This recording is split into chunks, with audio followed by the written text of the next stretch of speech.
Hello, welcome back to another video tutorial here at Geekatplay. We're going to be finishing up this book tutorial here in Modo. Before I begin, I want to explain a little bit about how the shader tree works in Modo. The short answer is it works exactly, or in a limited way, very similar to how layers work in Photoshop.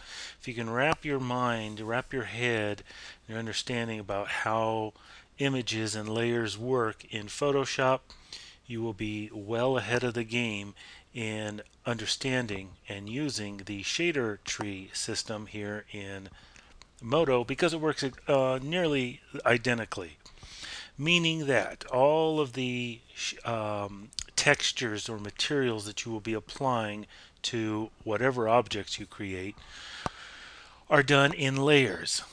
Now, in the shader tree,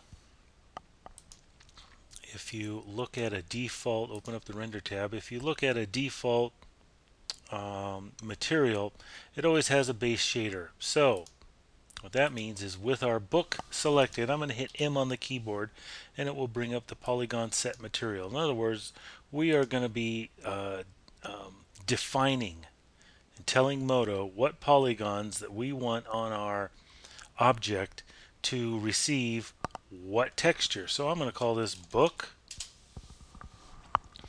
In the shader tree, there's our new material. It's called book. If you open it up, it has a material. And what is that material? It's just a white material. That's it. The same as when you open up a new document. In Photoshop, the first thing you're given is a layer, a background layer with a solid white color on it. And all it will do is display a white color on your screen, just like this object does. It is a white color. So what we need to do is tell Modo, I don't want the white color, I want a photograph on top. So I'm going to come up here to add a layer, just like in Photoshop. Load image. And I'm going to load our color image. And there it is. But our book seems to be upside down. So there we are. Now our book is right side up. And check out those weathered edges. That looks pretty good, even though it is a very flat image because there's no bump applied to it. So what we need to do is we got to apply some bump to this. Now, like I said, in Photoshop, everything is done with layers. So we need to add our bump image onto it. So add a new material, recent load image. Wait a minute, cancel. We need to add a layer and load the image. And where is our bump map? There's our bump map. Now it's not showing a bump. All it is showing a gray texture. Well, yeah, because that's what this image is. What we need to do is tell Modo, we need to tell Modo how do we want to use this gray image. Well, we want to use it as a bump map. So under the name, that's the name of the material, test bump, that we applied to it. Over here on effect, we don't want it as diffuse color. That's what the leather material is. It's assigned as a diffused color material, and that's the effect that it has. But with the bump, we need something else. So I'm going to right click on it, come down here to surface shading and choose bump. Now it's Modo will look at it as though it's a bump map. It's not really showing much right now, so what I need to do is turn our light around. Let's zoom in here, and if you look at the quick render view, it is applying that bump map. But notice these areas that should be cracks are actually raised. So we need to do a little bit of an adjustment here. Down here in the properties, we need to invert that bump map. Now if you notice, we have cracks that are digging down into the material, like an embossing effect. Now here's one of the cool things about using bump maps. You've got down here high value and low value.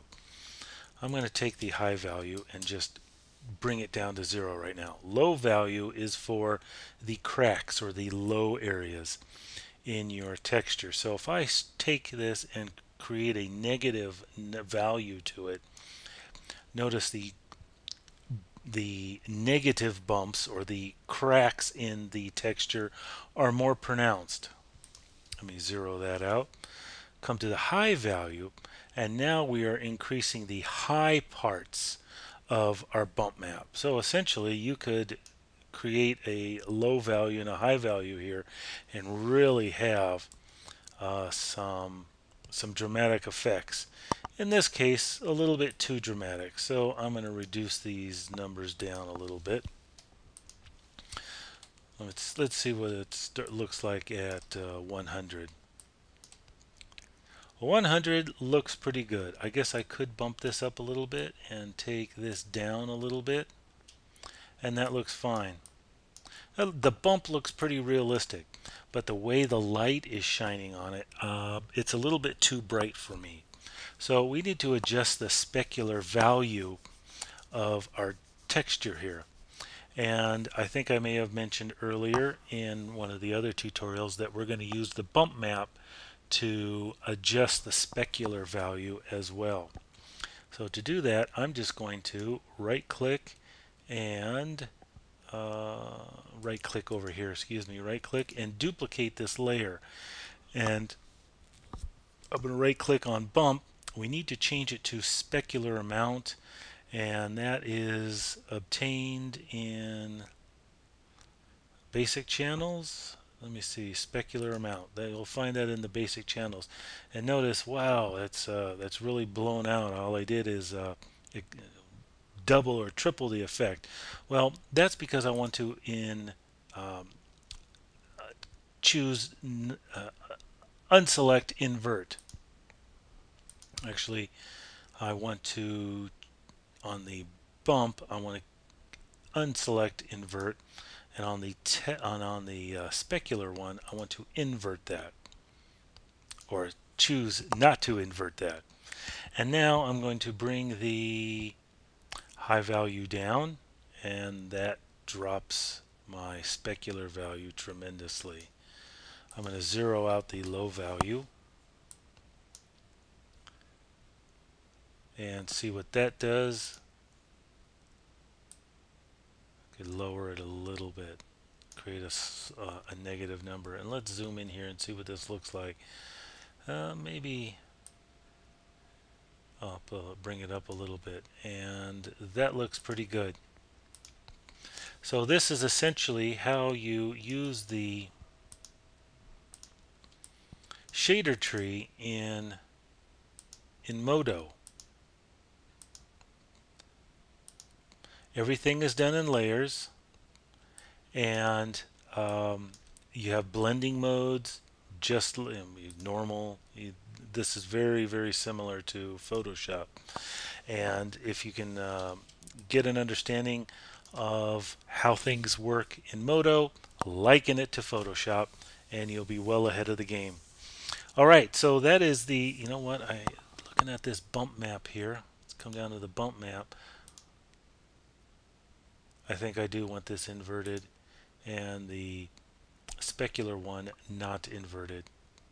Alright, so that is the end of this video tutorial. I hope it's helped you out a lot and you've been able to learn something, especially with respect to the UV mapping. Maybe learned something in Photoshop and learned a little bit more about the shader tree in Modo. And that's it. So thanks for watching here at Geekatplay Studios. My name's Gary Miller. Have a good day.